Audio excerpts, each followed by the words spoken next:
Okay, so we have a special guest with us, Abby Martin. Abby, how have you been? It's been a while since we saw you. We were debunking Venezuela Yeah. with you the last time. Again, we were way out in front of every fucking Right. buddy else doing Right. that because I know Abby Martin, and apparently nobody else in news knows Abby Martin. Isn't that weird? So, Abby, good to see you again. Yeah, it's great to see you. Thank you for doing what you do, Jimmy. So now you have this. I'm going to show this is a trailer for you. Want to set this up before I play it? Yeah, sure. So we launched the fundraiser for Empire Files initially because we wanted to do this project and we didn't know how big it was going to be and that we could do much more than this. But this was the initial project that we wanted to launch. We hired a team of a dozen journalists in Gaza who went and risked their lives every Friday to get us this footage of the Great March of Return, which is still going on a year later.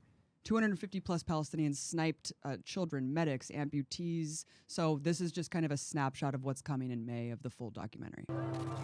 يعني نادي بنتنا ورزان بمثابة كانت بنتي الكبيرة أول فرحتي يعني أول شابة مسعفة ميدانية متطوعة كانت هي أول شابة كشابة يعني كفتاة تنزل على المخيمات العودة والكل شيء بادر فيها وشارك فيها أنا كمان شاركت كل البيت شارك زوجي وأولادي وجيراني وإخواني كل العالم يعني كل الفلسطينيين شاركوا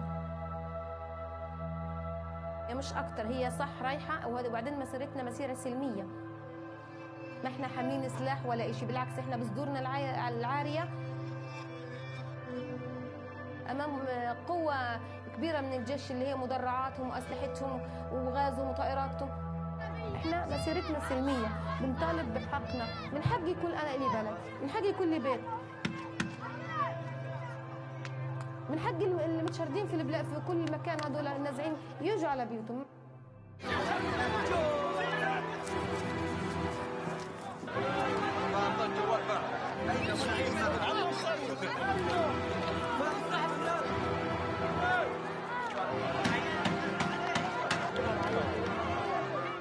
مآن الأوان ما كلهم قاعدين في العالم كله قاعدين وبتفرجوا علينا كل واحد مرتاح احنا عندنا حصار لا معابر شغالة ولا دنيا وين بدهم يروحوا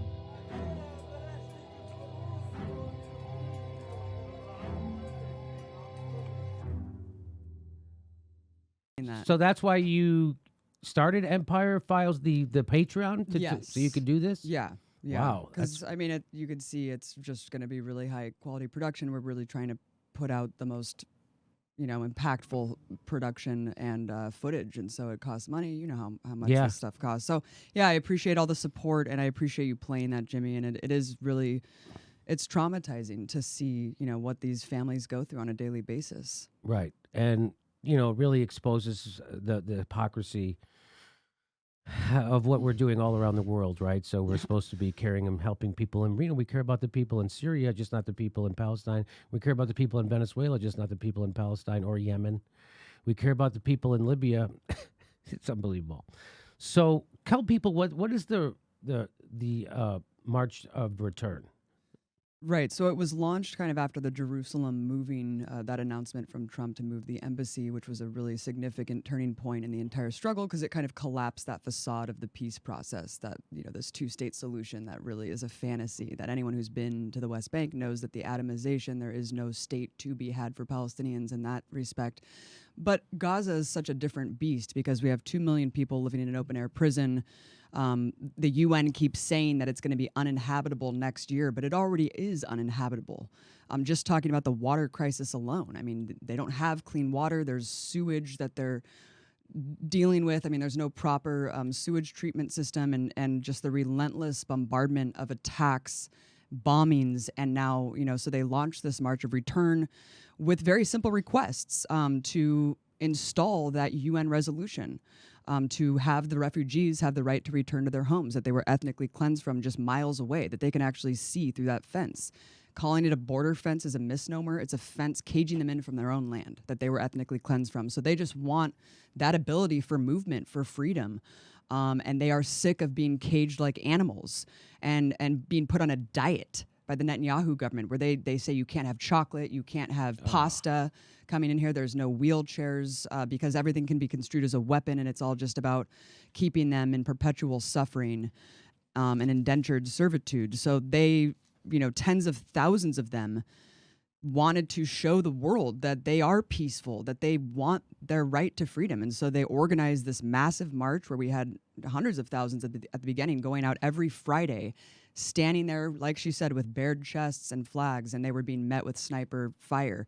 And of course, the New York Times and all these other Beltway publications painted it as there's clashes, there's skirmishes. Right. No, you can see that there's just ambient stillness, kind of a very eerie silence before every 10 minutes there'll just be a sniper shot and a child will go down.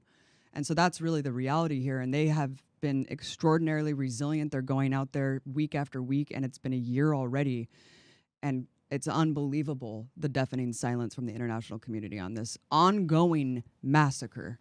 So Razan was just one of the many, many casualties, the young feminist who was gunned down, and I think intentionally, from Israeli snipers. It's a fucking disgusting thing that's going on, Jimmy. So now, Bernie was recently, I saw him say that it has to be a two-state solution because a one-state solution would mean the end of the Israel state or the Jewish state. I'm not sure which word he used. I think that's important, though. And the reason is the reason for that because what is the reason for people to say that? Do you know? I think it's to keep up the, basically just to keep the Jewish community here, because we know that there's a lot of evangelicals and a lot of Christians who are Zionists. So there's that dual loyalty thing going on. A lot of people have to be Zionist, even if they're Christians. And tell And people what so Zionism means. Zionism means the belief in the right for an exclusively Jewish state, for Israel to be an exclusively Jewish state. Unfortunately, that comes at the expense of having an apartheid state where you have discriminatory laws for the Palestinian population, of course. And this is aside from the perpetual occupation that is illegal under international law, aside from the caged Gaza warehouse ghetto. So just talking about Israel proper is just stunning that people can't actually face that fact. And for Bernie Sanders and all these people to kind of give credence to that language that has been laughed at by the Israeli community for the last 2 decades at least, is very insulting, I think, because again, you just have to look at that map, that diminishing land over the last, Right. since the initiation of Israel, the creation of Israel, which of course was on top of an indigenous state. It wasn't just created out of the thin blue sky. I mean, it was created on top of an indigenous habitants that live there. So anyway, the language is really, really offensive to me because anyone who's seen that map and anyone who's gone to the West Bank knows that there is no ability to have a future Palestinian state. The settlements have taken over and eroded that entire area. And so when Bernie Sanders says that, it's just basically giving credence to that notion that there's a peace process to be had and that there is a left within Israel that can fight the government. I mean, I hear people all the time saying, oh yeah, well, the left is going to come back, right? They think that there's like this oscillating thing, like in our country where it's the Democrats and Republicans and there's just this pendulum. No, this is a fascist state. And it's predicated on the notion of settler colonialism, just like America. I mean, that's why, when capitalism doesn't have anything to offer for the population anymore, it tends to turn into fascism. But when it's grounded on settler colonialism and the ongoing ethnic cleansing of an indigenous population, that's going to turn into fascism because, again, the left in Israel has fled. I mean, they don't want to live there and be around the kind of rabid people that are there. Being okay with this? Would you be okay with this I know, if you it's lived crazy. there? I mean, people in the United States are going crazy that they use gas on and rightly so, that they use gas on the immigrants. They're shooting. Yeah. They're just Kids shooting in the them. head. They're just picking them off. Yeah, picking them off one by And one. not not only just regular people, but journalists and medics and Right. children. On purpose. And the UN has talked about it, said that there are crimes against humanity and that they should be.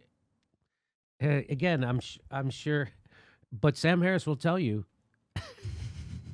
that the Christians and it's the Muslims who are. We're the they don't- benign empire. Everything we do is out of good intentions, Jimmy. That's right. That's right. Dick Cheney, in the words of Sam Harris, Dick Cheney wanted to turn Middle East into Montana, and apparently that means he can torture people if he wants to. Yeah, it's insulting to everyone's intelligence who knows the situation to actually pretend like there is some sort of peace process to be had at this point. And I think we need to wrap our minds around that and figure out what's next, which is a South Africa style BDS movement. Yes. To So but that's they've passed laws. They've tried to pass laws to actually make your freedom of speech and your freedom of association and your freedom to disassociate from Israel illegal. Yeah. And of course, the ACLU came out against it and what have you. But our politicians are doing that. I mean, it is nuts, right? I mean, so let me also ask you this. When people say a one-state solution couldn't work, that's because if you're a Zionist, by default, anyone who's not Jewish would have to be a second-class citizen, or Yes. is that the reason? Yeah. Yes. Because the land is there for Jews around the world. That's why there's an unlimited amount of money to bring Jewish people and say, come live here, come live in Israel. Meanwhile, the Arab population is getting pushed out every day. Their homes are getting demolished every day. So they want to continue to bring in Jews from all over the world in exclusive status, and they give them priority, obviously, but it's at the expense, again, of the indigenous population that is being expelled. So the one-state solution is the call for just equal democratic rights for everyone who lives there. Next live Jimmy Dore show is June 5th. That's a Wednesday at Hermosa Beach Comedy Club in Hermosa Beach, California. Go to jimmydorecomedy.com for a link for all tickets. We might be coming to your town. And if you love the show, please become a patron. Please support the show. We give you hours of bonus material every week. And please click that bell and make sure you're subscribed. Even if you think you are already subscribed, they unsubscribe people every day. Just check. Thanks for your support.